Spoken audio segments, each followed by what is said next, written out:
ಕಾಂಗ್ರೆಸ್ ಅಭ್ಯರ್ಥಿಗಳ ಪಟ್ಟಿ ಫೈನಲ್. ಯಾರಿಗೆ ಯಾವ ಕ್ಷೇತ್ರದ ಟಿಕೆಟ್? ರಾಜ್ಯ ಬಿಜೆಪಿ 20 ಕ್ಷೇತ್ರಗಳಿಗೆ ತನ್ನ ಮೊದಲ ಪಟ್ಟಿಯನ್ನ ಬಿಡುಗಡೆ ಮಾಡಿದೆ. ಅದೇ ರೀತಿ ರಾಜ್ಯ ಕಾಂಗ್ರೆಸ್ ಕೂಡ ಮೊದಲ ಪಟ್ಟಿಯಲ್ಲಿ 7 ಕ್ಷೇತ್ರಗಳನ್ನ ಫೈನಲ್ ಮಾಡಿತ್ತು. ಇದೀಗ ಬಹು ನಿರೀಕ್ಷಿತ ಕಾಂಗ್ರೆಸ್ ಅಭ್ಯರ್ಥಿಗಳ ಕರ್ನಾಟಕದ 2ನೇ ಪಟ್ಟಿ ಫೈನಲ್ ಆಗಿದೆ. ಆ ಪಟ್ಟಿಯಲ್ಲಿ ಯಾರಿಗೆಲ್ಲ ಅವಕಾಶ ಸಿಕ್ಕಿದೆ ಗೊತ್ತಾ? ಅದನ್ನ ಡೀಟೇಲ್ ಆಗಿ ತೋರಿಸ್ತೀವಿ. ಆದ್ರೆ ಅದಕ್ಕಿಂತ ಮೊದಲು ನಮ್ಮ ಚಾನೆಲ್ ಅನ್ನು ಸಬ್ಸ್ಕ್ರೈಬ್ ಮಾಡ್ಕೊಳ್ಳಿ. ಹಾಗೇನೇ ಪಕ್ಕದಲ್ಲಿರೋ ಬೆಲ್ ಬಟನ್ ಅನ್ನು ಪ್ರೆಸ್ ಮಾಡಿ. ಲೋಕಸಭಾ ಚುನಾವಣೆಗೆ ಕಾಂಗ್ರೆಸ್ ಪಕ್ಷದ ಕರ್ನಾಟಕದ ಅಭ್ಯರ್ಥಿಗಳ 2ನೇ ಪಟ್ಟಿ ಬಹುತೇಕ ಫೈನಲ್ ಆಗಿದ್ದು ಅಧಿಕೃತ ಘೋಷಣೆಯೊಂದೇ ಬಾಕಿ ಇದೆ. ರಾಜ್ಯದಲ್ಲಿ ಕಾಂಗ್ರೆಸ್ ನಾಯಕರು ಮತ್ತು ಕಾರ್ಯಕರ್ತರು 2ನೇ ಪಟ್ಟಿ ಬಗ್ಗೆ ಕುತೂಹಲದಿಂದ ಕಾಯುತ್ತಿದ್ದಾರೆ. ಕಳೆದ 2 ದಿನಗಳಿಂದ ದೆಹಲಿಯಲ್ಲಿ ನಡೆಯುತ್ತಿದ್ದ ಕಾಂಗ್ರೆಸ್ ಸಿಇಸಿ ಸಭೆ ಬಳಿಕ ಕೊನೆಗೂ ಕೈ ಅಭ್ಯರ್ಥಿಗಳ ಪಟ್ಟಿ ಅಂತಿಮವಾಗಿದ್ದು ಅಧಿಕೃತ ಘೋಷಣೆಯೊಂದೇ ಬಾಕಿ ಇದೆ. ಹಾಗಾದ್ರೆ ಆ ಪಟ್ಟಿಯಲ್ಲಿ ಯಾರಿಗೆಲ್ಲ ಅವಕಾಶ ಸಿಕ್ಕಿದೆ ಗೊತ್ತಾ?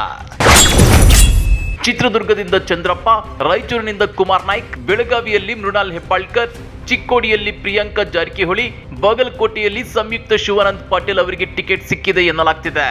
ಇನ್ನ ಅದೇ ರೀತಿ ಧಾರವಾಡದಿಂದ ವಿನೋದ್ ಅಸುಟಿ, ಕೊಪ್ಪಳದಿಂದ ರಾಜಶೇಖರ್ ಇಟ್ನಾಳ್, ಕಲಬುರಗಿಯಿಂದ ರಾಧಾಕೃಷ್ಣ ದೊಡ್ಡಮನಿ ಅವರಿಗೆ ಟಿಕೆಟ್ ಸಿಕ್ಕಿದೆ ಎನ್ನಲಾಗ್ತಿದೆ. ಇನ್ನ ಬೀದರ್ನಿಂದ ಸಾಗರ್ ಖಂಡ್ರೆಗೆ, ದಕ್ಷಿಣ ಕನ್ನಡದಿಂದ ಪದ್ಮರಾಜ್ ಅವರಿಗೆ, ಮೈಸೂರಲ್ಲಿ ಎಂ ಲಕ್ಷ್ಮಣ್ ಅವರಿಗೆ ಟಿಕೆಟ್ ಸಿಕ್ಕಿದೆ. ಅದೇ ರೀತಿ ಬೆಂಗಳೂರು ದಕ್ಷಿಣದಿಂದ ಸೌಮ್ಯ ರೆಡ್ಡಿ ಅವರಿಗೆ, ಬೆಂಗಳೂರು ಕೇಂದ್ರದ ಕಾಂಗ್ರೆಸ್ ಟಿಕೆಟ್ ಮನ್ಸೂರ್ ಅಲಿ ಖಾನ್ ಅವರಿಗೆ ಸಿಕ್ಕಿದೆ ಎನ್ನಲಾಗ್ತಿದೆ. ಇನ್ನ ಬೆಂಗಳೂರು ಉತ್ತರ ಲೋಕಸಭಾ ಕ್ಷೇತ್ರದ ಟಿಕೆಟ್ ಪ್ರೊಫೆಸರ್ ರಾಜೀವ್ ಗೌಡ ಅವರಿಗೆ ಸಿಕ್ಕಿದ್ರೆ, ಉತ್ತರ ಕನ್ನಡದ ಟಿಕೆಟ್ ಅಂಜಲಿ ನಿಂಬಾಳ್ಕರ್ ಅವರ ಪಾಲಾಗಿದೆ ಎನ್ನಲಾಗ್ತಿದೆ. ಇನ್ನ ದಾವಣಗೆರೆಯ ಟಿಕೆಟ್ ಪ್ರಭಾ ಮಲ್ಲಿಕಾರ್ಜುನ್ ಅವರಿಗೆ ಕೊಡಲಾಗಿದೆ ಎನ್ನಲಾಗ್ತಿದೆ.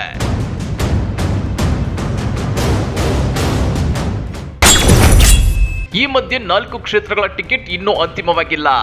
ಆ ಕ್ಷೇತ್ರಗಳು ಯಾವುವು ಅಂದ್ರೆ ಕೋಲಾರ, ಚಾಮರಾಜನಗರ, ಚಿಕ್ಕಬಳ್ಳಾಪುರ ಮತ್ತು ಬಳ್ಳಾರಿ. ಹೌದು ವೀಕ್ಷಕರೇ, ಒಂದೆಡೆ ರಾಜ್ಯದಲ್ಲಿ ಬಂಡಾಯದ ಬಿಸಿ ಹೆಚ್ಚಾಗಿರೋ ಕಾರಣ ಇತ್ತ ಚಿಕ್ಕಬಳ್ಳಾಪುರ, ಚಾಮರಾಜನಗರ, ಕೋಲಾರ ಕ್ಷೇತ್ರಕ್ಕೆ ಅಭ್ಯರ್ಥಿಗಳ ಆಯ್ಕೆ ಕಗ್ಗಂಟಾಗಿದೆ.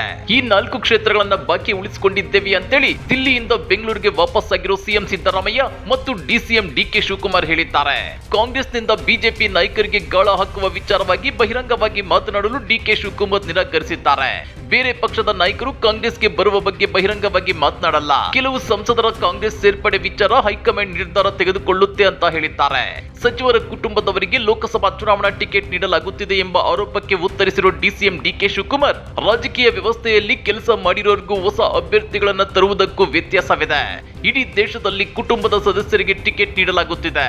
ಈ ಬಾರಿ 5 ಮೊದಲ ಬಾರಿಗೆ ಸ್ಪರ್ಧಿಸುತ್ತಿದ್ದಾರೆ. ಇನ್ನು 50% ವಿದ್ಯಾವಂತ ಯುವಕರಿಗೆ ಅವಕಾಶ ನೀಡಿದ್ದೇವೆ ಅಂತ ಹೇಳಿದ್ದಾರೆ. ಅದೇನೇ ಇದ್ರೂ ಬಿಜೆಪಿ ಮೊದಲ ಪಟ್ಟಿ ಬಿಡುಗಡೆ ಮಾಡಿದ್ದರಿಂದ ಬಂಡಾಯದ ಬಿಸಿ ದಗದಗ ಹೊತ್ತಿ ಉರಿಯುತ್ತಿದೆ. ಪರಿಸ್ಥಿತಿ ಹೀಗಿರುವಾಗಲೇ ಇದೀಗ ರಾಜ್ಯ ಕಾಂಗ್ರೆಸ್ ತನ್ನ 2ನೇ ಪಟ್ಟಿ ಬಿಡುಗಡೆ ಮಾಡಿದ್ರೆ ಕಾಂಗ್ರೆಸ್ನಲ್ಲೂ ಬಂಡಾಯದ ಬಿಸಿ ತಟ್ಟೋ ಸಾಧ್ಯತೆ ಇದೆ.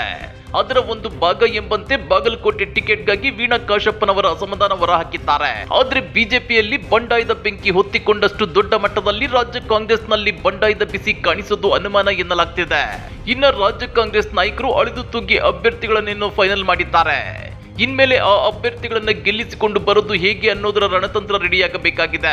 ಚುನಾವಣೆಗೆ ಇನ್ನು ಕೆಲವೇ ದಿನಗಳು ಬಾಕಿ ಇದ್ದು ಅಗ್ಗಾಡದಲ್ಲಿರೋ ಎದುರಾಳಿಗಳ ರಣತಂತ್ರಗಳಿಗೆ ತಕ್ಕಂತೆ ಪ್ರತಿ ತಂತ್ರವನ್ನು ಪ್ರತಿ ರಾಜಕೀಯ ಪಕ್ಷವೂ ಹೆಣೆಯಬೇಕಾಗುತ್ತೆ.